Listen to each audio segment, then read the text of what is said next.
Dan terjadi lagi. Intoleransi di bagian barat Indonesia ini emang udah nggak ada obat.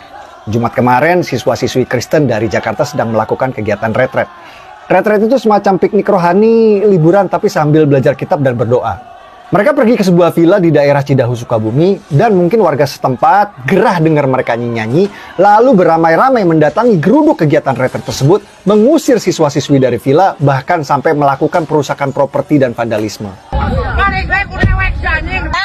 Ini bukan soal izin. Jangan terkecoh dengan alasan izin. Ini murni Kristenfobia, kebencian dan ketakutan terhadap agama Kristen yang dibiarkan oleh negara dari zaman Pak Jokowi sampai presidennya Pak Prabowo. Tidak ada atensi dari negara, apalagi upaya mitigasi. Aparat tidak pernah hadir untuk memastikan kebebasan beribadah bagi umat minoritas. Ini realita di Indonesia bagian barat, Indonesia yang Kristenfobia. Dan karena pemerintah wilayah barat selalu tutup mata, bahkan sering kali memihak pada warga intoleran, mungkin kita anggap saja wilayah Indonesia bagian barat ini adalah memang tempat untuk kalian umat Kristen ikut memanggul salib. Jadi kalau kalian umat Kristen ingin merasakan tantangan dan penderitaan Yesus, beribadahlah di wilayah Indonesia bagian barat. Saya jamin kalian akan tahu rasanya ikut memanggul salib. Bahwa kami tidak ada membangun gereja. Tempat itu adalah villa pribadi. Kami sedang mengadakan retret dalam rangka liburan sekolah anak-anak. Dan kebanyakan pesertanya adalah remaja dan anak-anak. Tiba-tiba kami mendengar suara keramaian di pagar. Orang gedor-gedor pagar, orang berteriak-teriak. Dan pada saat itu kami sangat kaget. Karena tiba-tiba banyak batu-batu bertebaran. Batu-batu dilempar.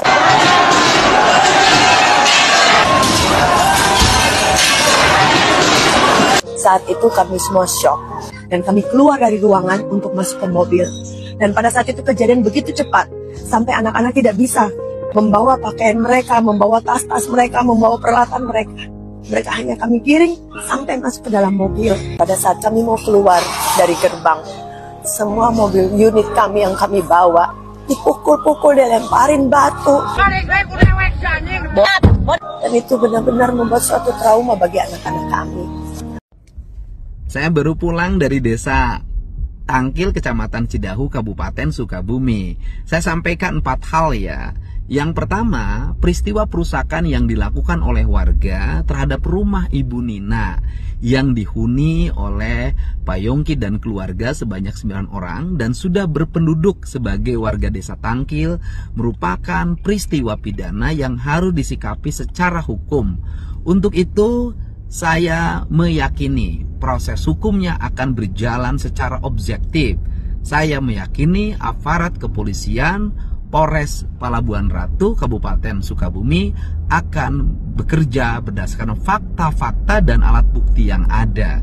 Dan saya akan mengawal seluruh proses hukum itu agar berjalan secara baik, objektif, dan tuntas. Yang kedua, keluarga Pak Yongki pasti mengalami trauma psikologi. Trauma psikologi juga dialami oleh istri dan anaknya.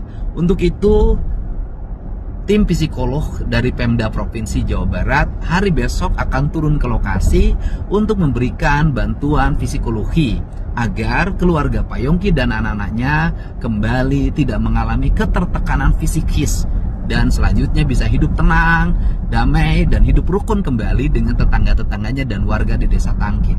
Yang ketiga, kerusakan yang ditimbulkan akibat ulah warga yang dilakukan secara beramai-ramai, kerusakannya ditanggung oleh saya sendiri dan saya sudah berkirim uang 100 juta kepada keluarga Pak Yongki untuk segera dilakukan perbaikan terhadap kerusakan-kerusakan yang ditimbulkan dari kegiatan anarkis tersebut. Yang keempat, saya pastikan bahwa masyarakat di sekitar akan kembali hidup rukun dan damai, saling menghormati, saling menghargai setiap perbedaan yang menjadi keyakinannya masing-masing. Itulah pesan yang dapat saya sampaikan. Mari kita junjung tinggi toleransi, kebersamaan demi Jawa Barat istimewa dan Indonesia maju. Berhubungan dengan terjadinya insiden kerusakan rumah yang dijadikan tempat ibadah, maka dengan ini kami dari Forkopimjam Kecamatan Cidahu dan segenap lembaga keagamaan Kecamatan Cidahu serta tokoh masyarakat, tokoh pemuda menyatakan satu, bahwa situasi dan kondisi di wilayah Kecamatan Cidahu kondusif dan siap memelihara dan menjaga stabilitas keamanan di wilayah Kecamatan Cidahu. Dua, tidak akan terulang kembali kejadian insiden tersebut. Tiga, meminta jangan sampai lanjut ke proses hukum dan diharapkan diselesaikan dengan cara musyawarah mufakat. 4. Kami siap untuk mengganti kerusakan dan memperbaiki rumah tersebut. 5. Meminta kepada pemilik rumah agar rumah tersebut difungsikan sebagai rumah atau tempat tinggal dan tidak dijadikan rumah ibadah. 6. Bahwa insiden tersebut bukan pengerusakan tempat ibadah.